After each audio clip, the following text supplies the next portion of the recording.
știm noi din vremuri strămoșești, cuvânt de dor și luptă, de doine și povești. Dar dacă astăzi pacea e lege și scut, e pentru că pe lume partidul s-a născut.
Cuvinte le-am moștenit în grai, doar bănuiam ce-nseamnă, ce tâlcuri au sub strai. Dar dacă astăzi tâlcul de plin l-am priceput, e pentru că pe lume partidul s-a născut.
Холостяк, в жизни важен первый шаг. Слышишь, реют над страною ветры яростных атак. И вновь продолжается бой, и сердцу тревожно в груди. И Ленин такой молодой, и юный октябрь впереди. И Ленин такой молодой, и юный октябрь впереди. Весть летит во все концы, вы поверьте нам, отцы. Будут новые победы, станут новые бойцы.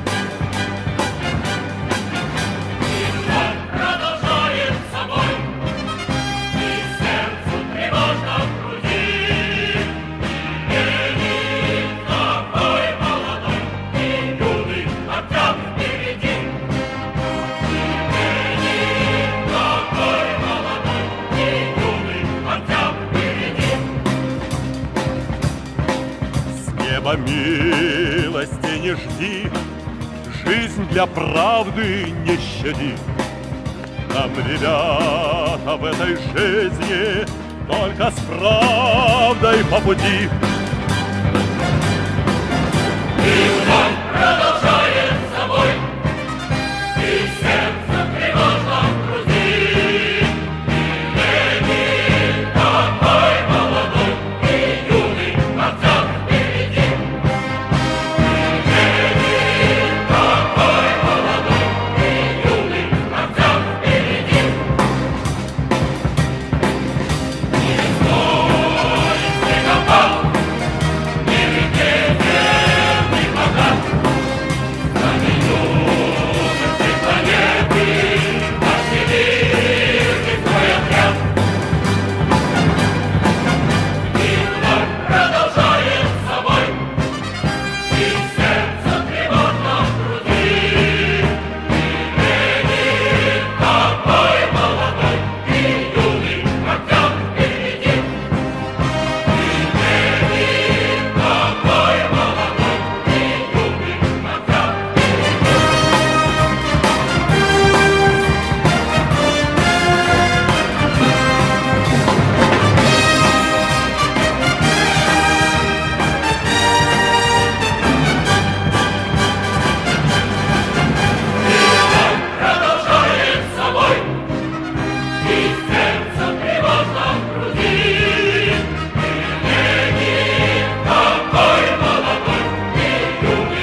Greetings, everybody, and welcome along.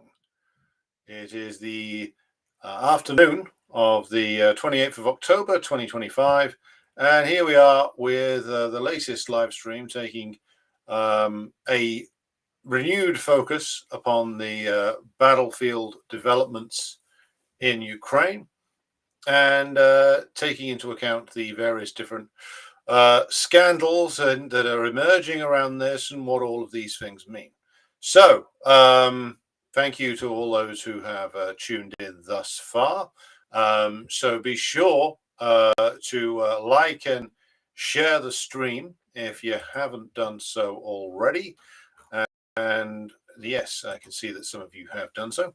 So yes, we're going to be looking today at the latest from the front line, some stories coming out of Ukraine with regard to Russian tactics, etc., and the various different corruption scandals that are emerging in Ukraine itself. So, starting off then with some news from the front line, so to speak. Now, I'm going to share with you some images here that are taken from, or a screen, I should say, that I'm going to share with you that is of the deep state map of the front line. Now, precisely because it is something that is controlled by the Ukrainian General Staff, which means it's controlled by NATO.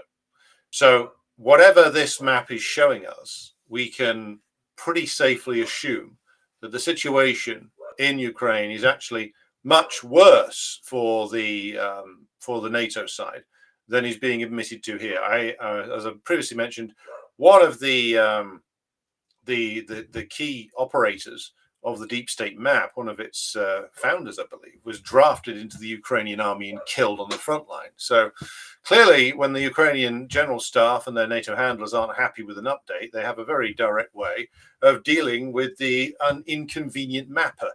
But as you can see here, what I've done is I've selected January the 1st of this year to make a comparison with. So what you're seeing here is a zoomed out map of the entire front line in Ukraine on January the 1st of this year. Now we can zoom forward to today and make a comparison with essentially what the NATO side is prepared to admit the Russians have taken. So there you can see a surging forward. All these different red diamond shapes here represent confirmed units, and the arrows represent maneuvers of those units on the front. Now, the latest crisis facing the Ukrainians revolves around a series of pockets or cauldrons or fire bags, depending upon your chosen nomenclature, that are opening up. See here, there is this big one here, which we've talked about before, focusing on these key areas, Slavyansk, Kramatorsk, and the slow push forward of the Russian forces into this particular area. Now, again, let's go back to the very beginning of this year, January the 1st, 2025, and compare what the Russians controlled then, according to NATO mappers, and what these same mappers are prepared to concede that they control now. So let's go all the way back there. You can see in the beginning of the year that whilst there were Russian pushes into Konstantinovka and towards Pokrovsk, you can see that the Russians weren't close to opening up a gigantic cauldron around Slavyansk and Kramatorsk. And you can see down here, they were much further back. And this green bit here is described as like the gray zone, literally like it's sort of front line, but not really controlled fully by either side. But this is the sort of a contested area, shall we say? So zoom forward to today, you can see that the Russians have pushed forward up here around Liman and are pushing forward down here, and that Konstantinovka is becoming pretty much surrounded. That there is another area here, which is the cauldron here is almost closed around the Ukrainian defenders. The Russian Ministry of Defense, in a briefing given yesterday, is claiming, and this was also claimed by Gerasimov in a briefing he gave to Putin over the weekend, that there are up to 10,500 Ukrainian troops caught around Pokrovsk and up around Konstantinovka. That the Russian map claims much more control over this area around Konstantinovka than this one does. But apparently there is at least 5,000 getting caught around here, where I'm circling the mouse now. You can see around Pokrovsk and Mirnograd. And up around Konstantinovka, there is at least 5,000 to 5,500 again. This represents, of course, a very significant crisis for the Ukraine side. And if they lost all those men, or a great number of them, either to capture, or they were either captured or killed, or that they were retreated in a demoralized mass, any of those outcomes would be potentially very bad for the Ukrainian side. Now, just before we get to the details from the Ukrainian side, if we zoom out again, I have emphasized this before, but you can see if the Russians come here and take Konstantinovka, they're pushing it to the north here in Sviatohirsk, as it's described here on this map, and around Liman. This brings Slavyansk and Kramatorsk into striking distance. And of course, this is a key transport hub for what's left of their control over the entirety of the Donbass republics, mainly Donetsk, of course. Luhansk is long since 99% fallen into Russian control. So this is a crisis for the Ukrainian side. And to try and relieve the crisis, they've been doing what they always do, which is trying to deploy their best equipped units into these cauldrons. Now, one of the stories that's come out on the Ukrainian leak channels is that the Belitsky and Azov have refused to deploy to Pokrovsk in large numbers, because under the orders of Syrskyi, they've refused to do it, because these formations, of course, exist slightly outside of the Ukrainian military's general line of command. And so they've been forced to deploy other troops there to try and relieve the pressure on these areas which are coming under heavy Russian attack and could fall into a pocket, shall we say, any time now. So Azov have refused to go in there. They don't like the look of it at all. So this is clearly going to be a disaster if they do lose all these troops, or the great number of them. So this is one of the key reasons why you're now seeing Zelensky run around screaming at the top of his voice that this is the moment that there must be a ceasefire. And he then doubles back on this and says, it's because we're winning so hard. We're winning so well that now's the time for a ceasefire. In reality, the Russian advance has been slow but relentless. And unlike what Zelensky says, the number of Russian casualties is certainly manageable. It's relatively small compared to the number of Ukrainians. And if they take this area around Konstantinovka, take this area around Pokrovsk, essentially the rest of Donbass, rest of Donetsk People's Republic, will follow quite swiftly afterwards. And it will be an unprecedented disaster for the Ukrainian side.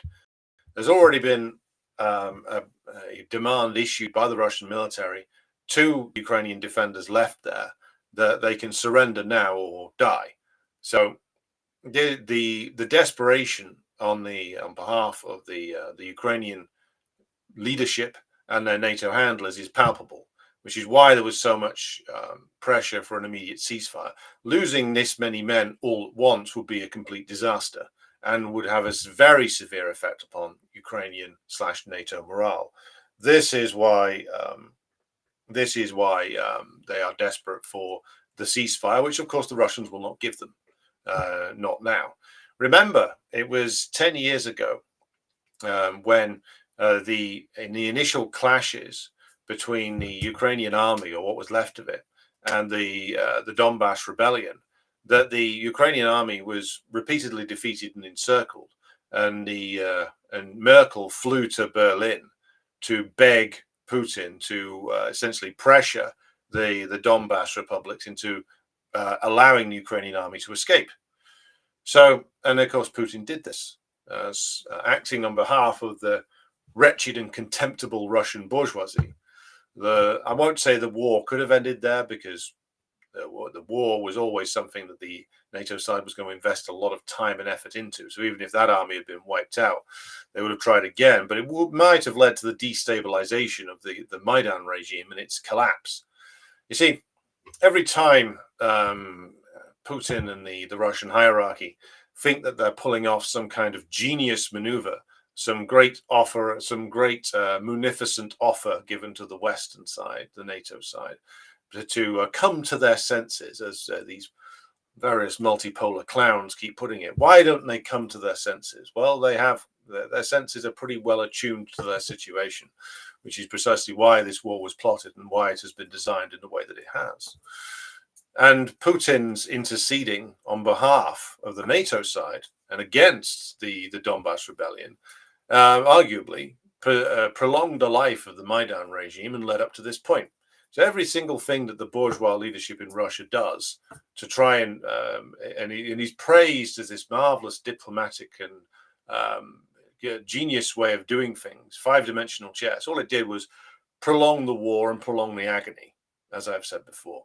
But now the agony is, of course, reaching new and intense heights, and hence the desperation for a ceasefire. But now there's no way that Putin can give them that. The political pressure on him, it would be too great if he tried to pull that one off, regardless of what people like Kirill Dmitriev think. Now, there is also stories coming out from the Ukrainian side that Andrei Yermak is very careful to not allow any Ukrainian commander other than Syrskyi, who is his pawn, to have any detailed discussion with Zelensky about military matters. The Ukrainian leak channels, mainly Legitimny and Resident, claim that this is because Zelensky is running the whole show himself. Now, of course, we know that that's not true. We know that the show is actually being run by British, American, and to a lesser extent, French and German planners, though principally this is an Anglo show. Zelensky may well be announcing that their orders, but it's them running things. Syrskyi is essentially their servant. He might get to make like day-to-day decisions, but the overall strategy is set by those in the NATO command bunker, wherever that might be. I think probably in Germany. So the situation on the front line gets considerably worse for the Ukrainian side, and this is not going to get any better in the near future. Russia has built up a large agglomeration of forces around these two areas that I've just highlighted, and will be closing these cauldrons pretty soon. So, bad news on the battlefront. More bad news in terms of the wider war in Ukraine, because the situation with regard to the power system is getting worse.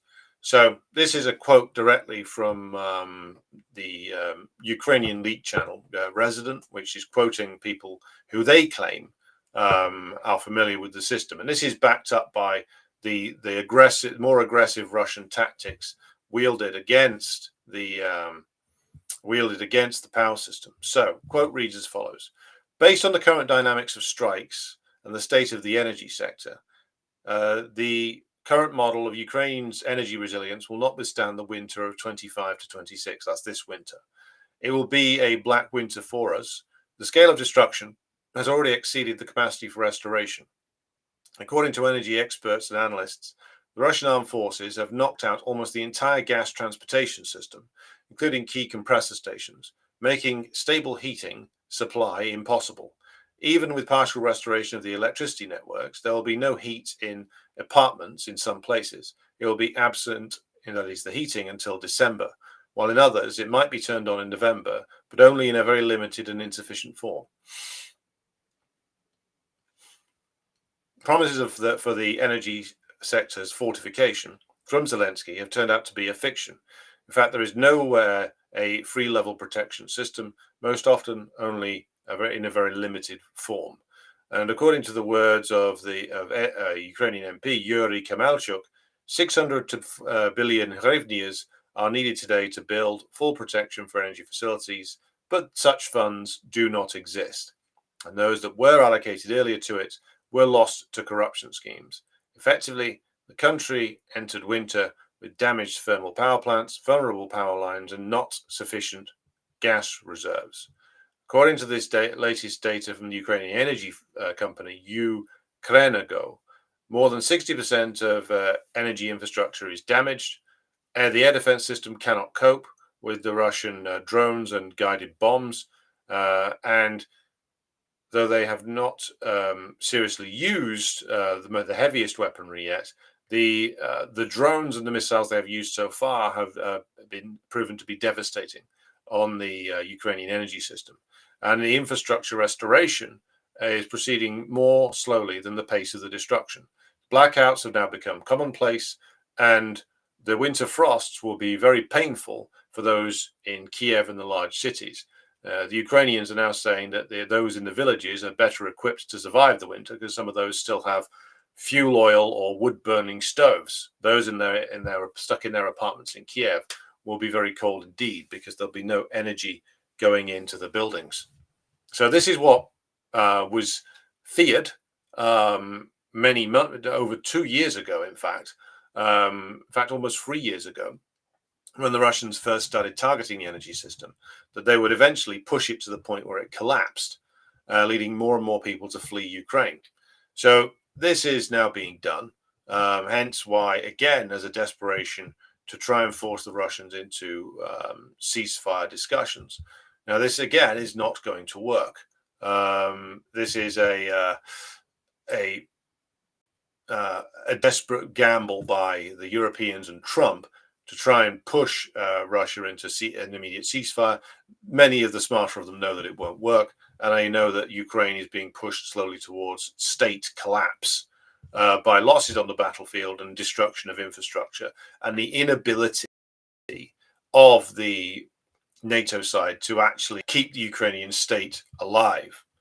So power outages behind the lines, the disaster on the front lines, and a political leadership which is running around like headless chickens, not knowing what to do. Now, other couple of things coming from the Ukrainian side.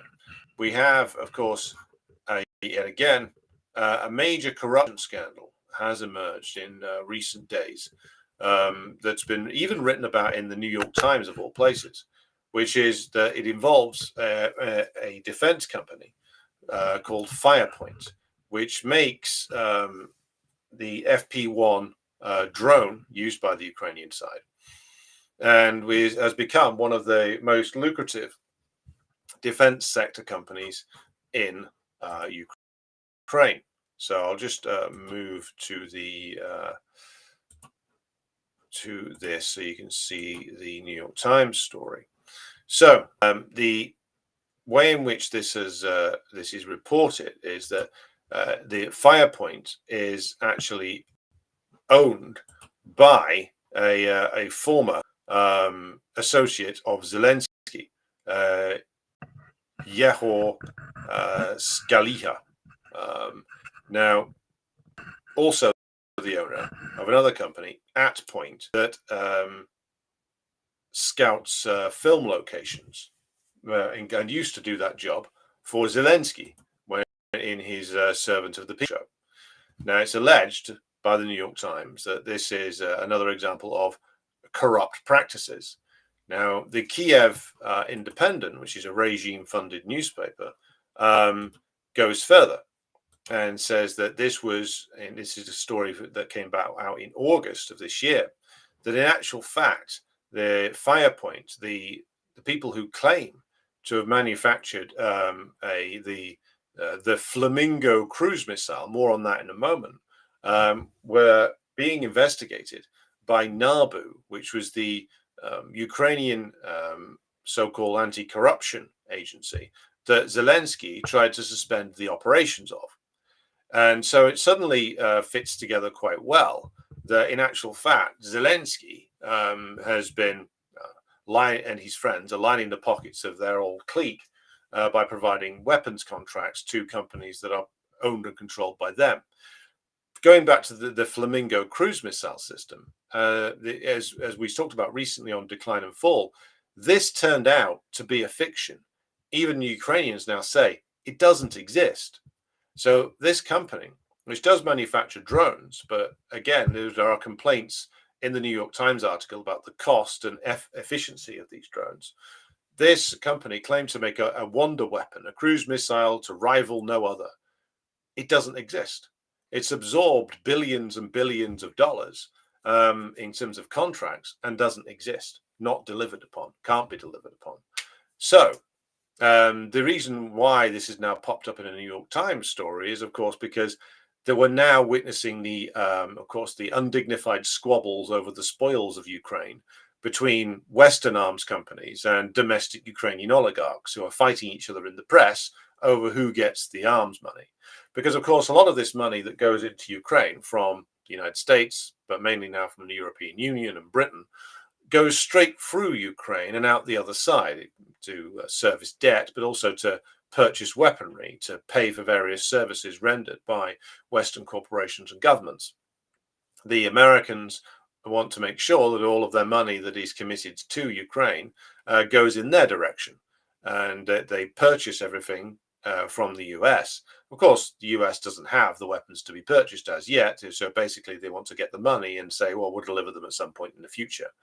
So not only does it reveal a heinously corrupt domestic armaments industry in Ukraine, but also reveals the fact that they're billing for things that don't exist and are in a, shall we say, an unseemly and corrupt squabble over who gets to pocket the cash given to Ukraine by the Western donors. So again, but this is exactly how Ukraine, along with many other post-Soviet republics, has always been run. It's run by various different mafia clans that don't build anything, pocket all the cash, and run off at the earliest possible opportunity to the West. This is the great Ukrainian patriots in action. Now, the other point that I wanted to make was that the great Ukrainian nationalists, these people who have who shout and scream about the glory of Ukraine, it is important to actually look at the record of these people since they came to unrestricted power. They have had power to one degree or another in Ukraine for a long time.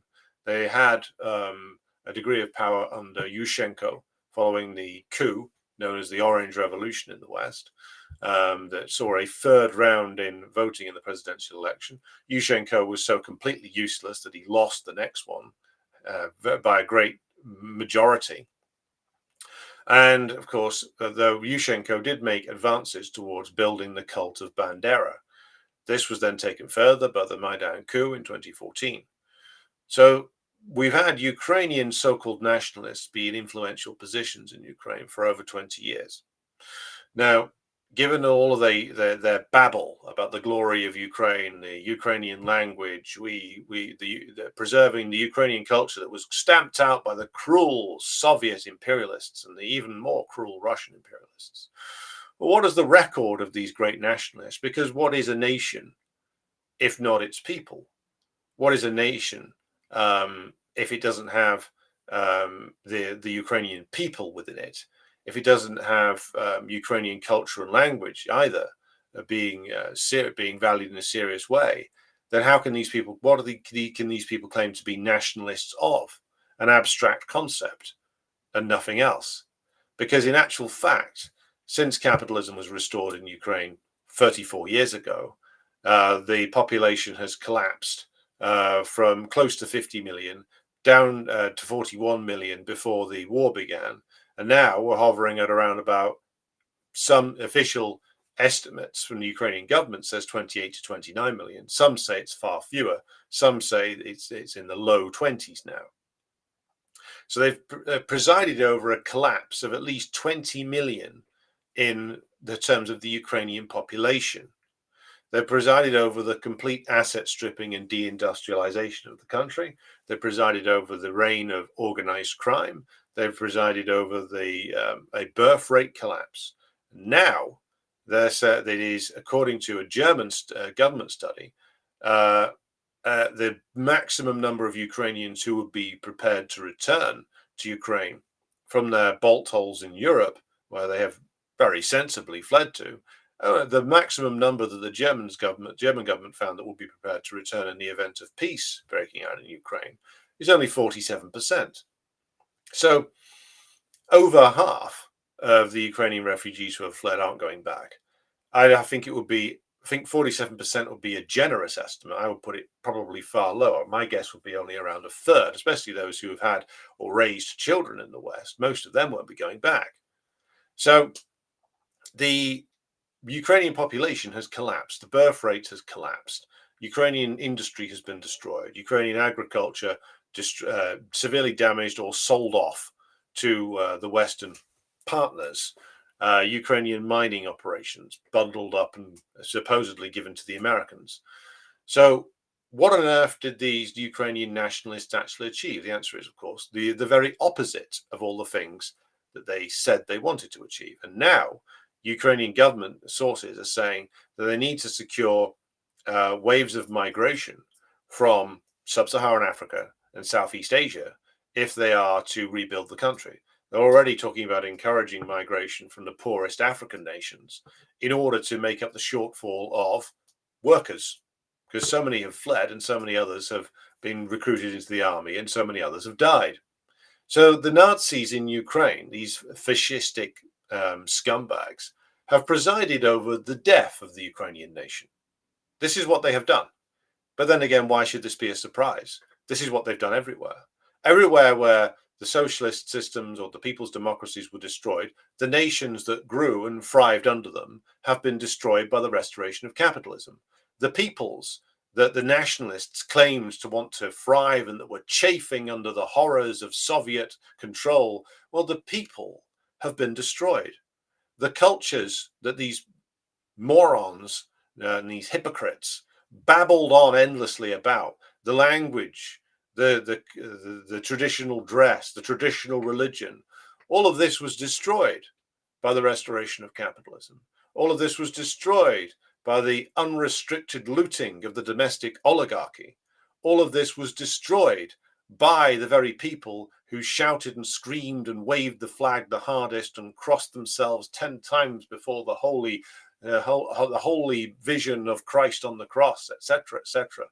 The truth be told, the Polish, Bulgarian, Czech, Yugoslav, Ukrainian nations, the Baltic nations, the ones who scream about the horrors of the Soviet period, they were far more nations in the Soviet period than their language, their culture, their strength as nations was far greater when they were Soviet republics or people's democracies in the case of Eastern Europe than they are now under restored capitalism, where all of these nations is withering away before our very eyes.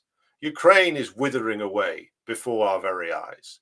The nationalists who came to power first in 2004, well, first in the late 1980s, then solidified their criminal rackets over the country with the fraudulent independence in 1991, and then again with the Orange Revolution coup in 2004, and then again in 2014.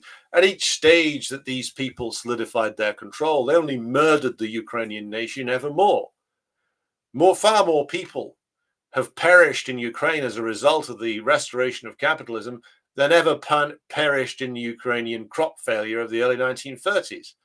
These hypocrites and liars and fools who are in charge of Ukraine now, and their supporters who scream loudly about the glory of Ukraine from an academic ivory tower in the northeast of the United States, who cry about the crimes of Stalin, these are the people who have killed the Ukrainian nation.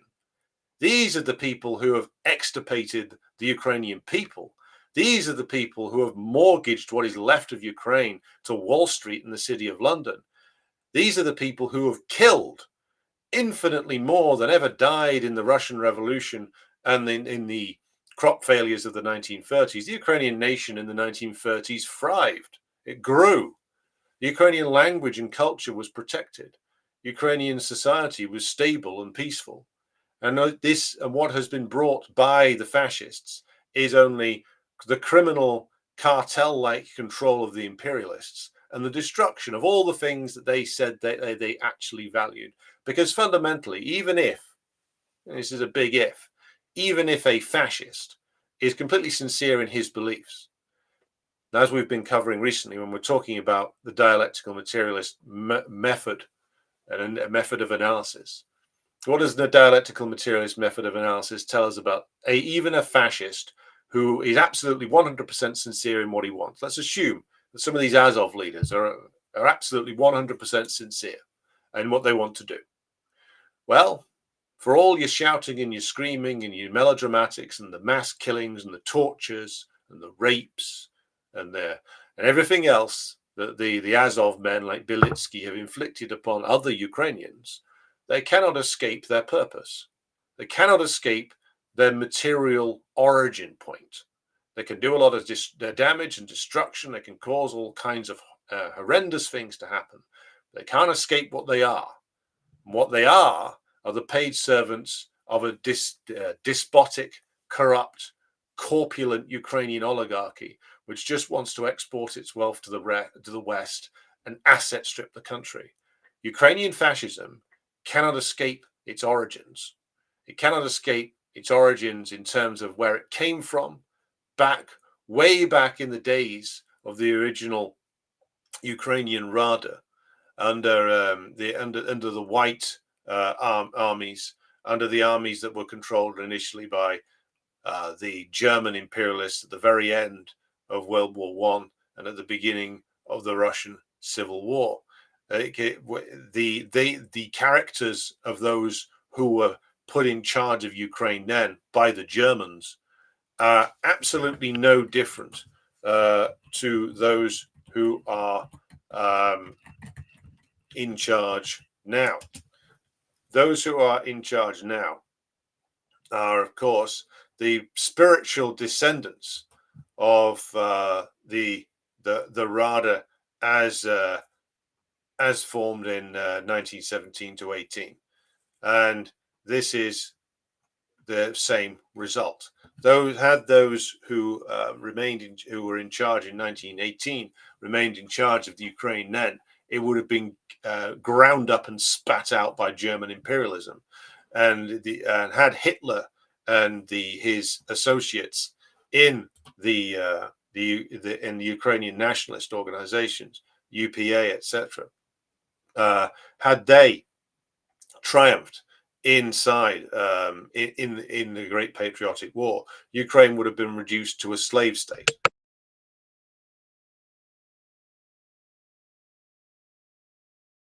Excuse me, thought I was going to sneeze then, and indeed I did. But then again, this is, you cannot escape your origins. This is what always happens when these fascist types get into power.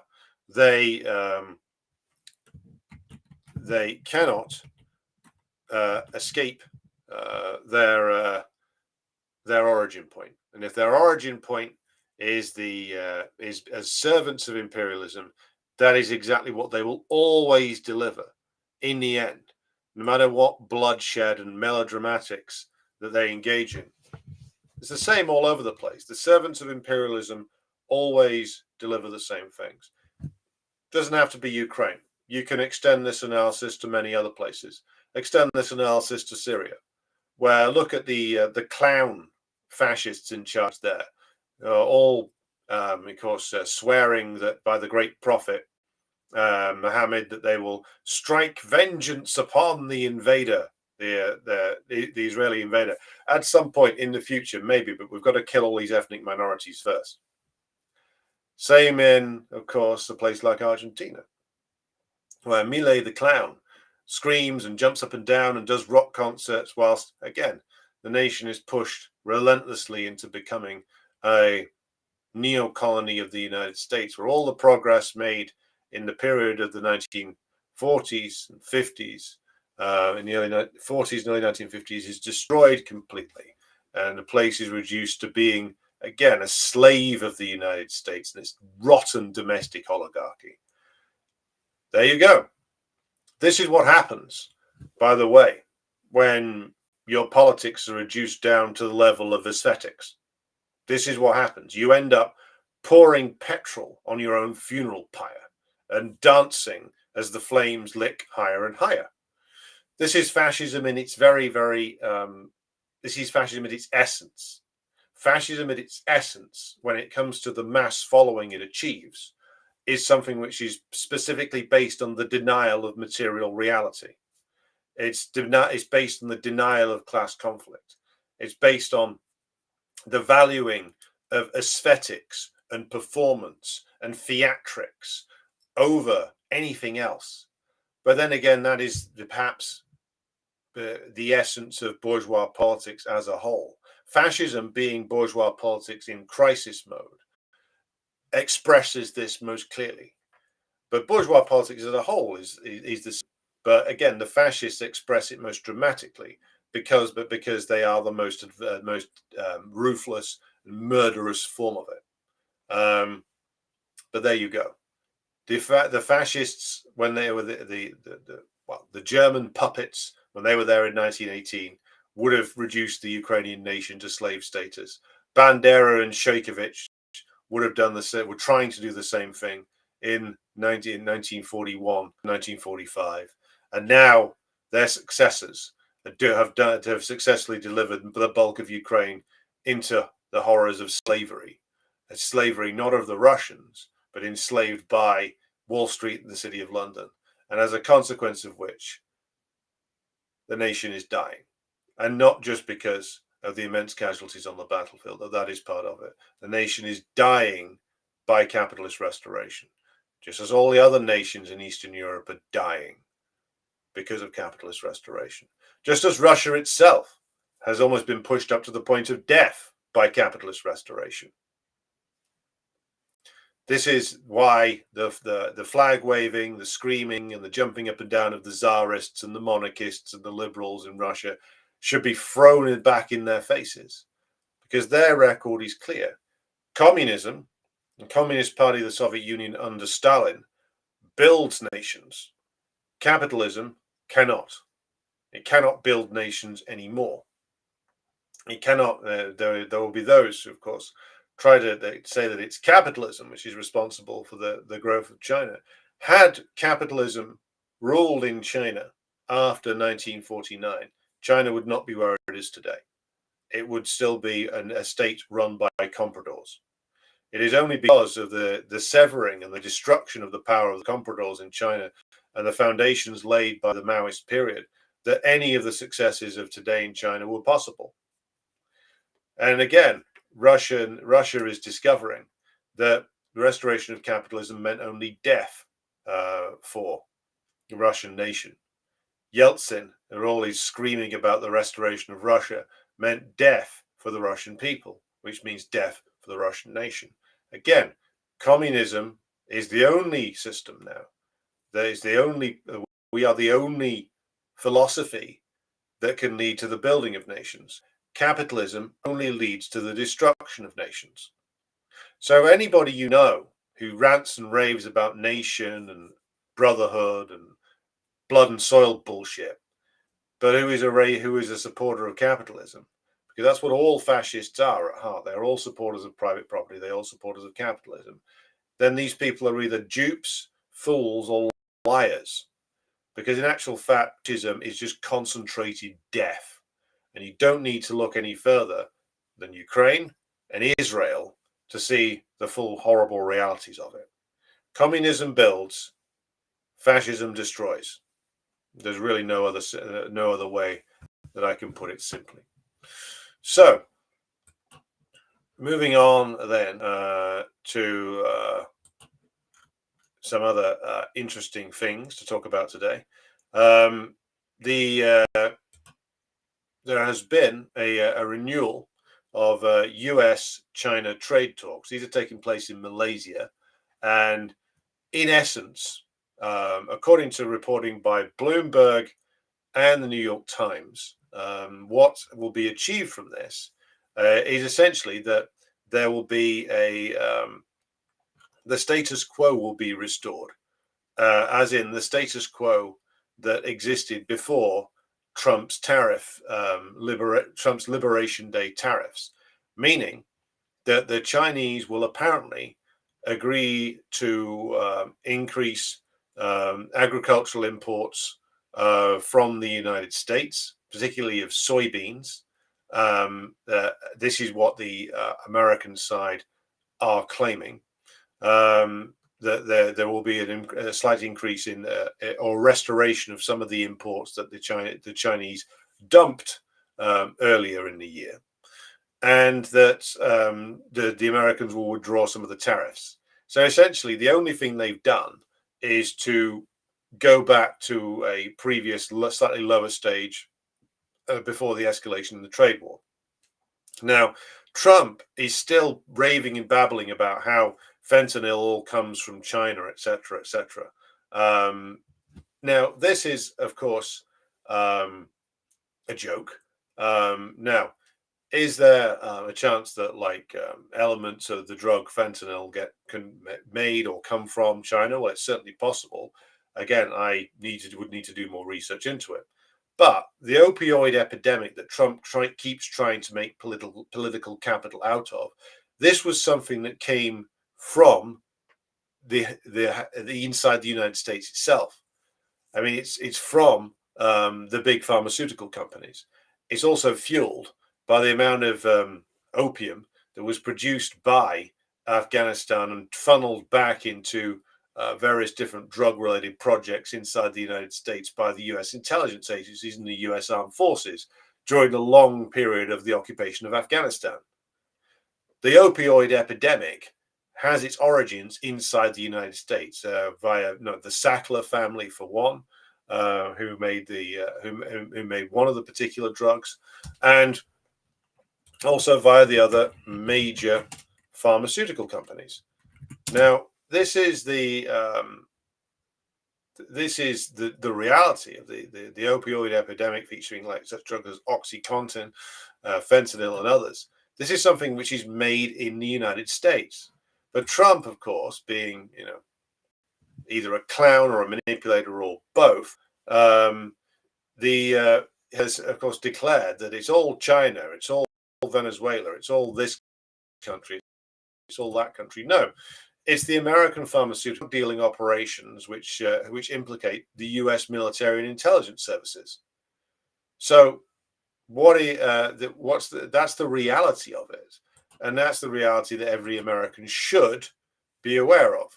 So the only thing that really has happened so far in these trade talks is a slight retreat on tariffs on the one hand, and a nominal agreement from the Chinese to buy greater amounts of soybean crops on the other. Of course, Trump badly needs a win on the agricultural front, because his subsidies to Milei will partly be going to make sure that there is increased or at least sustained production of Argentine beef, which of course is going to go into direct competition with US farmers. Again, not going down too well with his following. So far, all that Trump has managed to do is to undo some of the things that he previously did. So this is thus far not the great restoration of things that some in the US were hoping for, but how could it be? Because the hostility towards China isn't just a matter of a trade war. This is an existential question for the United States. Even if the Rand Corporation recently, in one published paper, called for a downgrading of the tensions between the United States and the Chinese, not that they will be able to actually deliver upon that. The tensions and the wild hostility there at the United States towards China is there because of the conditions of American imperialism in this particular period. It's there because they are desperate and getting more desperate as time goes on. Right. Okay. So let's take some questions today and look at some comments in the chat. So again, everybody who is watching, be sure to like and share the stream if you have not done so already. We are currently live on Substack, on X, on YouTube, on Twitch, on Rumble, and yes, that's the 5 platforms that we are on today. We have just over 400 of you watching, which is good. So going back to the top and looking here, hello to Nehat, who says, hello from Istanbul. Even from here, stuff looks grim. Well, it does everywhere at the moment. Hello to Daniel down there in Somerset. Hello to Robert in New York City. Hello to Jonathan Collins in West Lancashire. Hello to Aziz. Hello to Svetlana in Moscow. Zauter, Bradford in the great immortal county of Yorkshire. TG Wilson, hello to you, and also to Chris Rogers in Hong Kong. Hello to Callum. Hello to Gonzalo Cabrera in Madrid. Hello to Tobias in decadent Amsterdam, of course. Decadence is everywhere, comrade. Hello to Breakfast of Champions, Jerry. Nehat says, I just listened to Zizek. It was a disappointment, but also a sign that the comprador left is dead. We need the young generation. He was smart but pathetic. Well, the way in which I would characterize that is that look, everything that was built between the 60s and the 90s in the West, in terms of the left, has been exposed as a complete and utter fraud. So this is the way that things have gone. Zizek is just one symptom of this. When he's going around saying, "So what? If the Palestinians have all died, it is the logical endpoint of the theory of Lacan, to support the wonderful government of Benjamin Netanyahu." This is the end, because they've just been exposed for what they are. Absolutely pathetic, absolutely just useless, but also enemies, political enemies of ours. Zizek is, for all of his posing, a wild and rabid anti-communist, always has been, and would be rabidly opposed to the re-emergence of any kind of socialism. And again, like, people are working this out now. If you penetrate the dense mass of verbiage around Derrida or Foucault, you'll find is people who focus on peripheries. They focus on things that are not immaterial, and that's quite deliberate. It was a deliberate creation of a philosophy which could be endlessly controversial, whilst actually never endangering any fundamental ruling class interest. It was all a scam. Hello to People's Power Ohio. Hello to Lee. Hello to Comrade Jawed. Hello to Mo Tanks and Brolin and Zukov's Boots and Nikki from Athens and Sid, known as Matewan Massacre, and Finish Leica and Sea of Crones, Anthony McKeown in Prague, and Dingo and Baby over on Rumble. Hello to you. Hello to Alex in Sao Paulo, Brazil. Hello to Ogas Cybernetics out there in Idaho. And hello to Spark Thistle out there in Bristol. We've also got Irish Partisan, our man in Minsk, with us. We have Down with Zionist joining us from Beijing.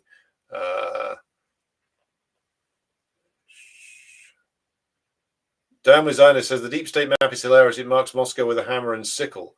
Yeah, well, if the Soviet Union still existed, none of this would be happening.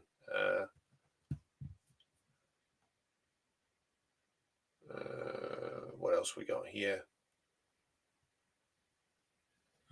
Demiziner says Minograd is in fact Dimitrov before the criminal decommunization laws. Thank you for pointing that out. Good point. Working Pole Incorporated, hello to you. SW Haster, hello to Jenny. Hello to Eduardo. Hello to Eduardo. Please don't forget the event on the 15th of November at Bolivar Hall. I believe that's the celebration of the Bolshevik Revolution. So check that out if you're in London. Apparently, people aren't getting YouTube notifications. I know I might be telling you something that you already know, but if you haven't already done so, when you subscribe to the channel, you have to click on the notification bell, which is next to the subscribe button. You would think that subscribing would get you notifications, but it doesn't. You have to click on the bell and click subscribe to all notifications. If you've not done that, then it means the channel's being suppressed, which means I must be doing something right. Hello to Mike in New England. Finnish Leica says, was the news of the Burevestnik missile system true? Its quality sounded so science fiction to me. Loitering for hours, days on air, in the air. Apparently so. I mean, even the Western sources have acknowledged that it's a real thing. Gerasimov's report to Putin recently, in fact, just at the weekend, said that it traveled for 14,000 kilometers. So I think, a huge amount of space within Russia itself. That it has a nuclear powered engine that can basically, it can fly almost in perpetuity, which will be very much something that could be applied ultimately to space travel, for instance. That kind of like permanently renewable engine. This is a remarkable breakthrough. It's also something which, of course, completely nullifies a lot of Western defenses should the Russians choose to use it that way. And it'll be something which is apparently able to evade air defense systems, linger in the air, change course in midair, change course whilst flying. So it's a truly great scientific, of course, based on apparently old Soviet technology and old Soviet designs, as is a lot of the stuff that the Russians do these days. Capitalism doesn't invent shit, as it turns out. Well, if there's someone who's talking about the Germans potentially instituting a draft, well, then welcome to try. I doubt that the German government of Merz, that BlackRock sponsored clown, will be able to do much in terms of rebuilding defenses. I doubt they'll be able to do much in terms of rebuilding industrial capacity. They don't have the energy capacity to actually rebuild their industrial base. In fact, to get that back, they would have to do something like, for instance, reopen German coal mining or vastly expand the amount of coal that they get from Poland. This is the reality of green Germany these days.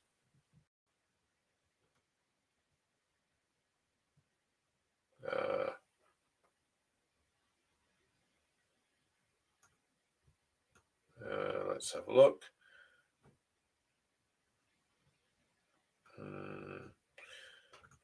Hello to Wicked Witch of the Southeast. Alex Oliveira says Ukrainian people are a victim of their own government, unfortunately. They are the victims of capitalism. Hello to Barney Boomer out there in Okanagan Valley, Canada. Apologies if I have mispronounced that. Mike Patrick says the way liberal Dems establishment left reacted to the SMO over here really did seal the deal with me. They couldn't contain their glee. A war they'd been willing to goad on for decades became real. Yes, and it's why the clown show in Britain can't be forgiven or forgotten either, because they were all in favor of this. It's almost as if they knew the vanquishing of other, destruction of other nations is what they were, the social democratic reforms that they are all in favor of, or say they're in favor of, would be funded by. They knew very well that the generosity of the imperialists would require the sacrifice of other nations. It's why social democrats are such fucking scum. Great. Hello to Sophia.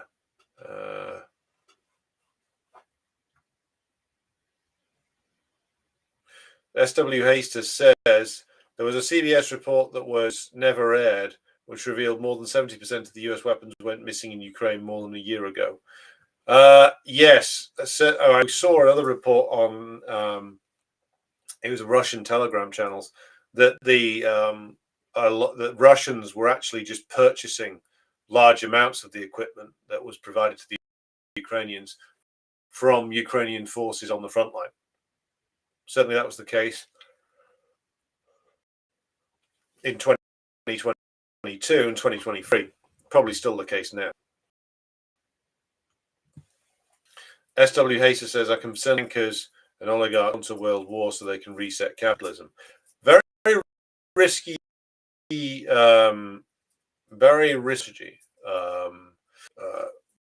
to do that. Now, I wouldn't rule it out, but like, on this is that capitalism just makes these things inevitable.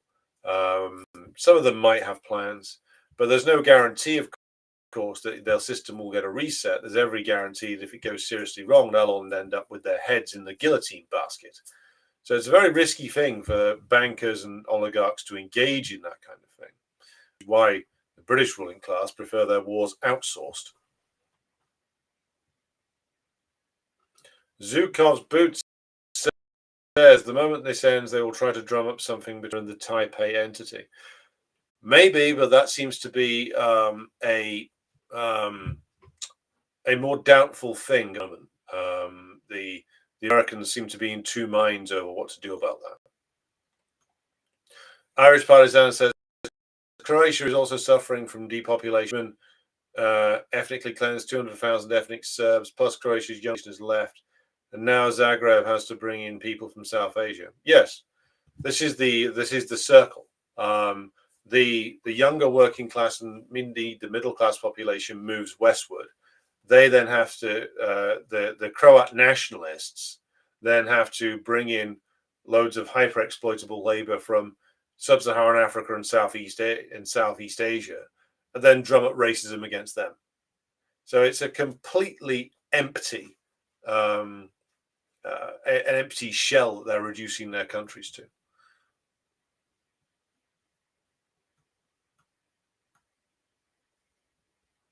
Jace Hart says X has been pushing pro-Ukraine propaganda hard this past week on my feed. So saying, somebody saying Ukraine is on the verge of victory. Well, somebody screams loudest just before the end. All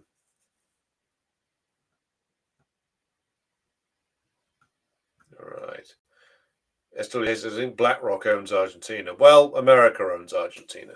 BlackRock's part of it.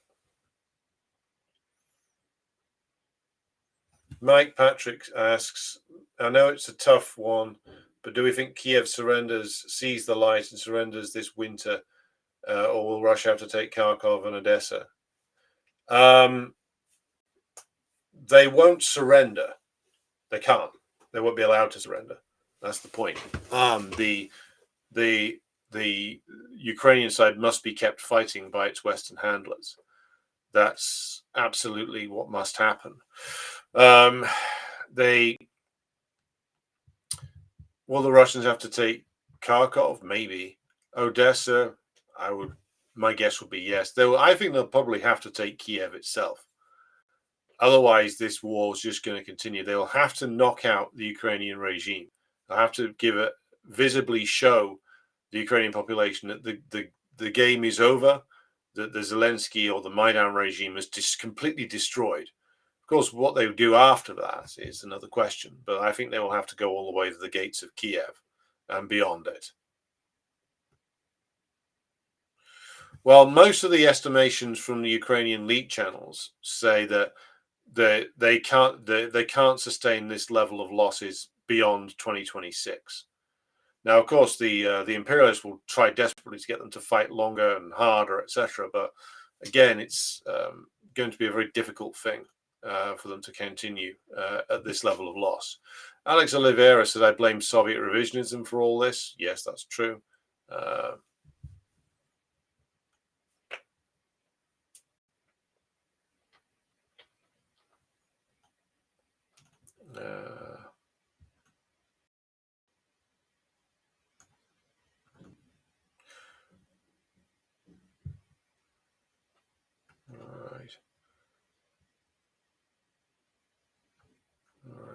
So SW says fentanyl as an ingredient is imported from China, but they are for legitimate pharmaceutical products.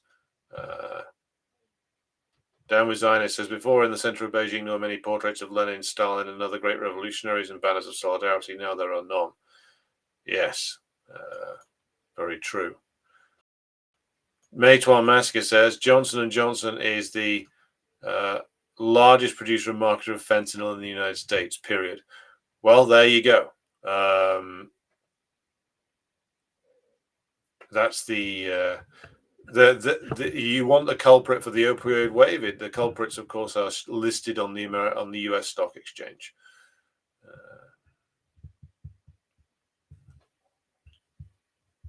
RBU 83145 says capitalism was created here in Australia for profit childcare centres, which has resulted in mass infiltration and abuse by paedophiles. Well, not exactly a surprise. Hello to Comrade Davey, joins us from the Wales north end of Wales. Hello to Philip Blair as well, joining us from the USA. All right. Who else have we got here?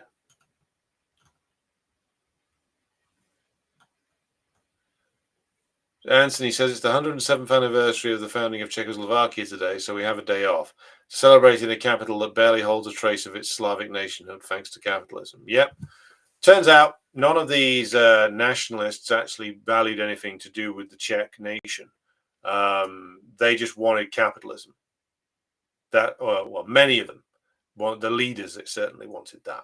Again, like, some people can be acting the most sincere of ways possible in terms of what they want, but they don't get to decide how the experiment turns out. If the necessary ingredients are there, then the necessary processes to follow with is exactly what they've got. This idea that they were going to restore some sort of Czech nation, which was simultaneously rich and successful and free of the horrors of communism. This was all mythology. It was all nonsense.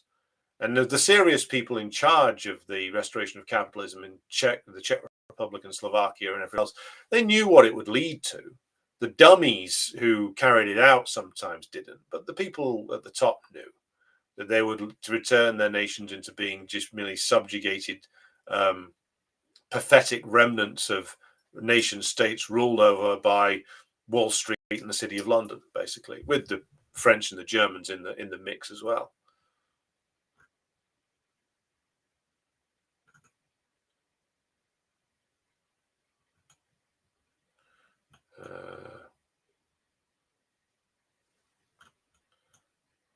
Do you think the leadership is serious about going to war with Russia? No, because they can't go to war with Russia. They can't, because they don't have. They can't supply their armies. They could start a draft tomorrow and try to bring in like more like hundreds of thousands, millions of recruits. They wouldn't be able to arm them. Like, if you look at like the stories coming out of the United States about even like the things like Patriot missile production, tank production, etc., it takes them months to produce like a minimal number of armaments, of field artillery, missile systems. It would take a complete revolution in production to be able to equip an army of the size that would be needed to go up against the Russians. These fucking idiots don't know how, and have no means to do that. It's all just noise. When you dig into the statements that they make, don't just look at the headlines. It's like this fucking clown John Healey, who's our defense secretary, the British defense secretary, and Starmer himself. Headline: we stand with Ukraine. We're ready to go in the event of a ceasefire, which they know won't happen. It's empty. They're not going to do it.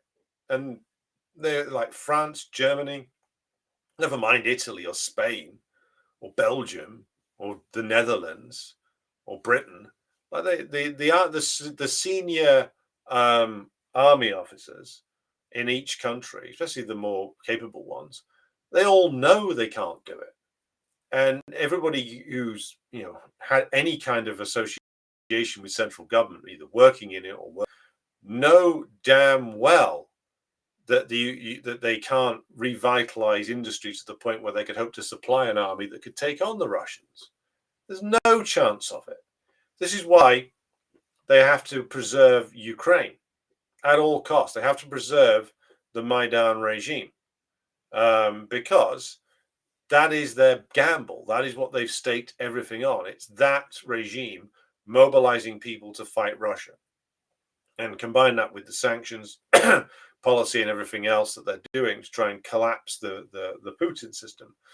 That's what they've bet everything on. They can't mobilize their own populations. They can't build armies. They can't equip armies.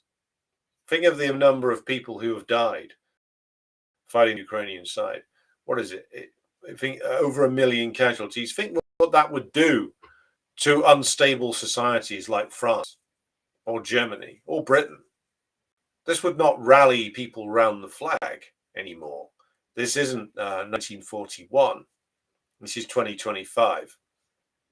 This is a corpulent, decaying corpse of an imperialist system, which is just leaning like corpse-like on the money printing button, hoping against hope in the dying embers of its brain that somehow, if enough money can be flooded into the system, that things will spring back to life again. It won't work. It won't work. So this is the industrial base in the United States is too far gone. The industrial base in Europe has, if not entirely gone, it is largely gone. This is over.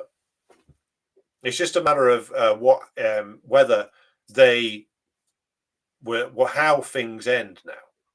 Do they try and go out? Do they completely try and go in the face of material reality and try and march their armies in anyway? My guess is no.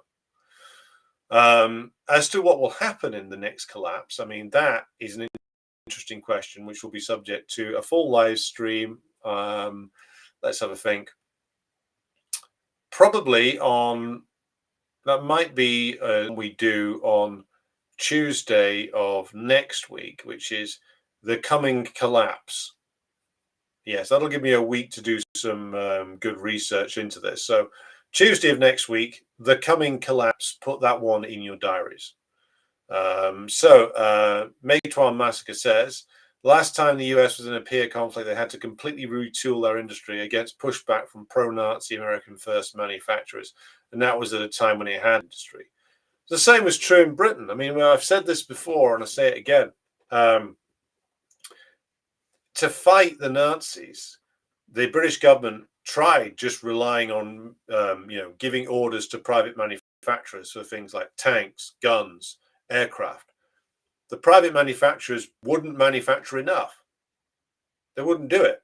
They wouldn't run the production lines long enough. They wouldn't do anything that wasn't profitable.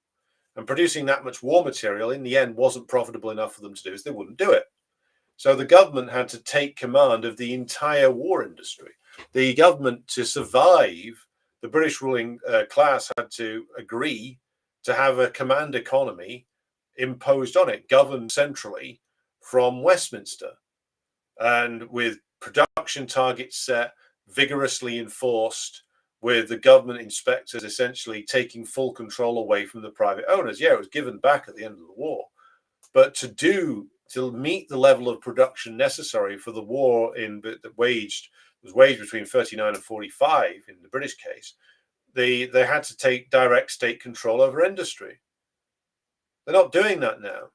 They're throwing more money at Boeing and various other arms manufacturers and hope that they'll catch up with the orders required. Won't happen. Just simply will not happen. They're not going to march off to war. This is not the Germany of 1939. It's not the France even of 1939. Never mind the France of 1914. These leaders are incapable of leading anything. the systems are too corrupt. The question is not when, if there is a collapse. The question is when. Again, we will get to the coming crisis by next Tuesday. So again, note for the diaries, keep an eye out for that one. So, right. Jawed says, once synthetic forms of opioids were made feasible and profitable, that is when the US and Britain finally decided to leave Afghanistan. They told the Taliban that they can own their own farms. Taliban are scum, indeed. A creature of their own laboratory that eventually turned on them. Okay, so what I'm going to do is just make a couple of announcements, then bring things to a close for today. I'll be back with you in the evening tomorrow for the first live stream on in our new Gramsci series. So, well, renewed Gramsci series. I've gone back and I'm going back and re-examining the life and legacy, the intellectual legacy of Antonio Gramsci. So be sure to join me for that one. That will be at probably around about 7 p.m. tomorrow. So be sure to join me for that one. Yesterday saw the first patrons live stream in a good long while. So Monday at 7 p.m. on Patreon for an exclusive weekly Q&A session on Patreon. So join us over there if you want to have access to that. Also going to be doing the future film reviews on Patreon as live streams as well, given that now I can live stream directly onto the Patreon system and don't have to go through YouTube to do it. So thanks to everybody who supports the show on Patreon and on Substack and on Buy Me a Coffee. We'll be back later in the week with more Decline and Fall. So we've got an interview coming up with the great Dan Kovalik, who is, of course, President Petro of Colombia's American lawyer. He's coming on for a discussion of the Trump administration's threats against Venezuela and Colombia. So be sure to join us on Friday of this week for that one. I'll be back with you again tomorrow. Until then, here is your usual video outro. Thank you for tuning in. And as always, thanks to Red Chilean for the moving pictures.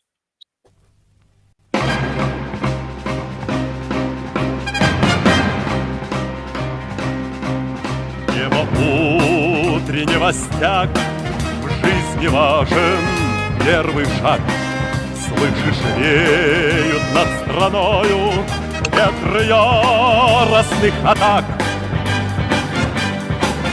И вновь продолжает собой, и сердцу тревожно в груди.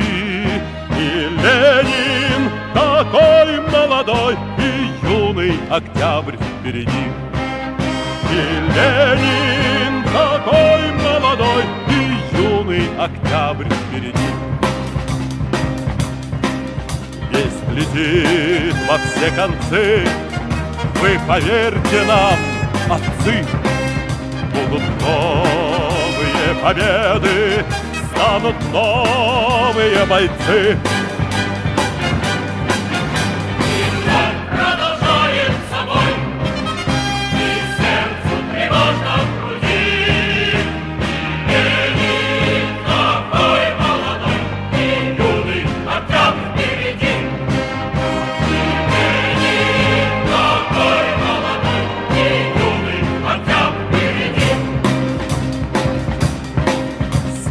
Милости не жди, жизнь для правды не щади.